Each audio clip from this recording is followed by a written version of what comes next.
So what I'm going to do is show you some great tips for anyone that's struggling with hypermobility of their elbow and with a problem called hyperextension. So this is a problem which is very close to home because I'm hypermobile, and as you guessed it, I suffer with a lot of hyperextension and an exaggerated carry angle in my elbow. This is just my physiology. It's how I'm built. And for a long time when I was training and I would be trying to do upper body closed chain exercises like quadruped work or press-ups, I would suffer with a lot of elbow problems.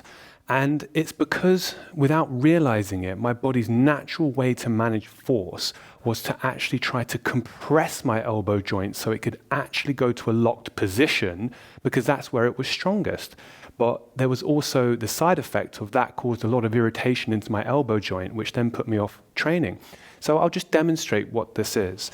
So hyperextension or elbow extension, in an ideal world, we should be kind of stopping about here. This is where it is for most people. But for me, I've got quite a lot of hyperextension in this joint, and you can see that the joint just looks like it bends. And there's people out there that have got kind of way more than I have.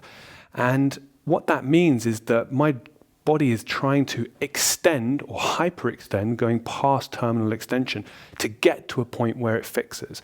And if I take this into a loaded position, this is what it looks like. So this is what I would used to do. I'd have both my arms and I'd be hyperextending like mad, creating this angle. I'd be trying to do press-ups from here, crawling patterns and wondering why my arm hurts. What I needed to do was to learn how to create balance and control using the muscles on both sides of the joint. When you're hypermobile or have a hyperextending joint, it basically just means that you're not getting as much ligament support as someone who doesn't have that. So we need to learn to use our muscles to create tension and strength, use our fascial system and get our whole body working together to help mitigate that problem. So I'll show you what that looks like. So in this position, if I go into full hyperextension, so I'm basically trying to push my elbow forward, it's creating a maximal contraction of my triceps to kind of create this position. What I need to learn to do is to actually contract my bicep. So maintaining that contracted position of the tricep, I'm now going to try and do a bicep curl. So I'm trying to bring my arm up isometrically, and I want to bring enough bicep tension on to balance my arm. So you can see that my arm is relatively straight here, hyperextended, straight. So that means I'm balancing the tonal force between my biceps and triceps, which is going to create balance into my arm. And in a loaded position, it looks like this. So I'll demonstrate it on one arm so you can see more easily. Hyperextended, balanced. Okay? And you can see as soon as I come into the balanced arm position, I feel like I'll have a lot of tone through my biceps and triceps. I'm actually pushing away quite forcefully through my hand as well. So I'm getting a lot of activation through my fingers, through my flexors in my arm, and also into my biceps and triceps. My pec's nice and relaxed, and I'm pushing up through my scapula. And in a loaded closed chain environment, it's actually that reflexive press away of the upper body that's going to help create this balancing of the elbow joint. But to begin with, what I had to learn to do was actually how to turn both sides of the joint on at the same time. So the drill that I want you to practice is first of all just going into that hyperextended position and then putting in some work of your bicep to create that co-contraction where you have a nice strong arm.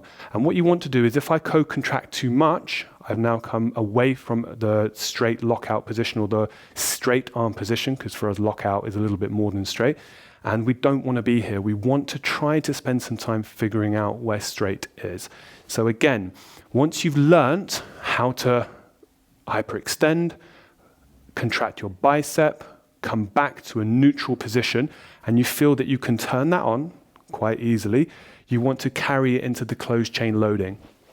So we're going to come to all fours, and you want to practice pressing away through the floor, trying to drive your hands through the floor, and you want to try to feel that you're generating that power on both sides of the elbow joint. So if I take one hand off so you can look, I'm trying to feel both sides of my joint working. My bicep can contract it, and my tricep, it's in full contraction.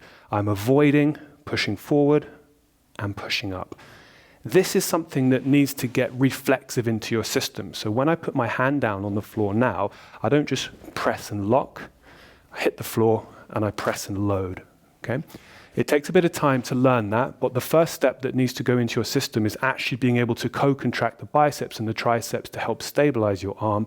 Then you need to transfer that into a closed chain environment and practice being able to do that whilst pressing away from the floor. So if you are hypermobile and you have suffered with any kind of elbow problems, this is something that you really want to look at resolving. And this has worked wonders for me and so many of my clients. So hopefully it's going to really help you too. So if you found that video useful, what I want you to do is just hit the like and the subscribe button and check back soon for plenty more tips and tricks on how to improve your body.